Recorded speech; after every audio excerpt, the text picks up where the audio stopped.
ఈ వీడియోలో నేను మీకోసం చనా చాట్ ఎలా చేయాలో చూపిస్తాను భయ్య. చాలా టేస్టీగా ఉంటుంది, ప్రాసెస్ కూడా సింపుల్గా ఉంటుంది, హెల్త్ బెనిఫిట్స్ అయితే అనేకం ఉన్నాయి.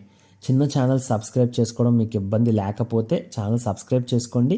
వీడియో మిస్ కాకుండా ఉంటుంది మన ఛానల్లోనే. లేదు అనుకుంటే కనీసం వీడియో సేవ్ చేసి పెట్టుకోండి వాట్సాప్లో కానీ ఎక్కడైనా. మీరు వండుకునేటప్పుడు కొలతలు అవి పర్ఫెక్ట్గా చూసి చేసుకోవడానికి హెల్ప్ అవుతుంది. మంచి రెసిపీ, ప్లీజ్ ట్రై చేయండి. ముందుగా అయితే శనగలు బాగా నీళ్ళల్లో కడిగేసుకొని ఒక బౌల్లో వేసుకొని 2 నుంచి 3 గంటల సేపు నానబెట్టేసుకోండి. నానబెట్టిన తర్వాత ఒక కుక్కర్ తీసుకొని ఈ శనగలన్నీ వడకట్టేసి అందులో వేసేసుకొని 1 టీ స్పూన్ ఉప్పు వేసేయండి. ఇప్పుడు ఈ శనగలన్నీ మునిగేలాగా మన కుక్కర్ సైజ్ బట్టి, వేసిన శనగల క్వాంటిటీ బట్టి అవి కరెక్ట్గా మునిగేంత వరకు నీళ్లు వేసుకుంటే చాలు. అలా వాటర్ వేసుకొని దీన్ని కుక్కర్ పెట్టి విజిల్స్ ఇచ్చుకోవాలి. ఇక్కడ నేను 200 గ్రాముల శనగలు తీసుకున్నాను ఈ వీడియోలో. ఇది 3 నుంచి 4కి ఈజీగా సరిపడే కొలత అనమాట. ఇప్పుడైతే కుక్కర్ మూత పెట్టి 3 నుంచి 5 విజిల్స్ ఇవ్వండి, మనకి పర్ఫెక్ట్గా ఉడికిపోతాయి. ఈ గ్యాప్లో ప్లేట్ తీసుకోండి. ఒక పావు టేబుల్ స్పూన్ కారం, పావు టేబుల్ స్పూన్ మిరియాల పొడి, పావు టేబుల్ స్పూన్ కొత్తిమీర పొడి వేసుకోండి. అలాగే పావు టేబుల్ స్పూన్ ఆమ్చూర్ పౌడర్ కూడా వేసుకొని నీళ్లు ఒక 3 నుంచి 4 టేబుల్ స్పూన్స్ వేసుకొని ఉండలు లేకుండా బాగా ఈ స్పైసెస్ అన్నీ వాటర్లో కలుపుకోండి. ఆమ్చూర్ పౌడర్ లేకపోతే మనం నిమ్మరసమైనా పిండుకోవచ్చు. ఇది మనం ఓన్లీ టేస్ట్ కోసం మాత్రం యాడ్ చేస్తున్నాం కాబట్టి అంత ఇంపార్టెంట్ అయితే కాదు. ఓకేనా? ఇప్పుడు ఇదంతా ఉండలు లేకుండా కలిపేసుకున్నాం కదా. ఒక కళాయి తీసుకోండి. కళాయిని మీడియం ఫ్లేమ్లో పెట్టుకోండి. ఒక 2 నుంచి 3 టేబుల్ స్పూన్స్ నూనె వేసుకోండి.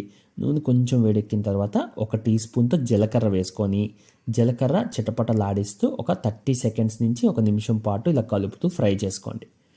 ఇప్పుడు దీంట్లోకి మనం ఏదైతే మిక్స్ చేసుకున్నామో ఆ మిక్స్ వేసుకొని ఆ ఆయిల్లో బాగా కాసేపు వేగాలి. మనం ఒక 1/2 నిమిషం పాటు కలపండి జీలకర్ర కలిపినట్టే. తర్వాత ఇంకో 1/2 నిమిషం, అలా మొత్తం 1 నిమిషం పాటు వదిలేసేయండి ఆ మసాలా ముద్దని. ఫ్రెండ్స్, మీకు వీడియో నచ్చితే మాత్రం లైక్ చేయండి. ఎంతమందికి నచ్చిందో నాకు తెలుస్తుంది, అందుకోసం మాత్రమే ఈ వీడియోకి లైక్స్ అడుగుతున్నాను. సో మీకు నచ్చితే మాత్రం లైక్ మాత్రం చేయడం మాత్రం మర్చిపోకండి. ఇప్పుడు శనగలు ఉడకబెట్టిన ఇందులో వేసుకోండి. చూసారు కదా, ఇలా బాగా ఉడికిన శనగ వేసుకొని ఆ మసాలా ఏదైతే ఉందో ముద్ద, స్పైసెస్ ముద్ద, అది బాగా కలిసేలాగా కలిపేసుకోండి. ఒక 3 నిమిషాల పాటు కలపండి చాలు. ఇప్పుడు 3 నిమిషాల తర్వాత దించేసి మనం ఒక గిన్నెలో ఇవి వేసేసి ఉల్లిపాయ చిన్న ముక్కలు కట్ చేసి వేసుకోండి. కీరా ఇలా చిన్న చిన్న ముక్కలు కట్ చేసి వేసుకోండి. అలాగే క్యారెట్ వేసుకోండి. క్యారెట్తో పాటు టమాటో వేసుకోండి. అన్నీ మీ కొలతలు ఇంత అంత లేదు, మీకు ఎంత కావాలంటే అంత వేసుకోండి మీ టేస్ట్కి తగినట్టు. పచ్చిమిరపకాయలు మాత్రం 2 వేసుకోండి చిన్న ముక్కలు. కొంచెం కొత్తిమీర, దాంట్లో సగం పుదీనా, అలాగే ఒక టీ స్పూన్ ఉప్పు వేసుకోండి. 1 టీ స్పూన్ కారం వేసుకోండి. మీ టేస్ట్కి తగినట్టే ఇవి కూడా వేసుకోండి, కాంటే తగ్గించి వేసుకోవచ్చు.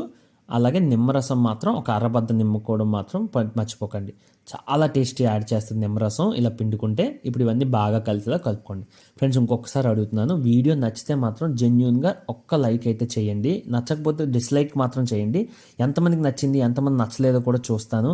సో ఆ పని మాత్రం చేసి కొంచెం సపోర్ట్ చేయండి. అదొక్కటే నేను మీకు అడుగుతున్నాను ఈ వీడియోలో. ఇంకా రెసిపీ చాలా బాగుంటుంది, ఇలా సర్వ్ చేసుకొని తినచ్చు. మీకు ఎలా అనిపించిందో రెసిపీ కామెంట్ చేసి మీ వాల్యుబుల్ ఫీడ్బ్యాక్ చెప్పాలనుకుంటే చెప్పండి. ఇంకొక విషయం, మన ఛానల్లో స్నాక్స్ ప్రతిరోజు ఒక్కొక్కటి చేసి పెట్టాను. లాస్ట్ 15 డేస్గా ఒక ప్లేలిస్ట్ క్రియేట్ చేశాను, మంచి స్నాక్స్ ఉన్నాయి. కుదిరితే వెళ్ళి అవి కూడా చూడండి. నచ్చితే ఛానల్ని సబ్స్క్రైబ్ చేయండి. Thank you so much for watching. Me recipe Rambabu.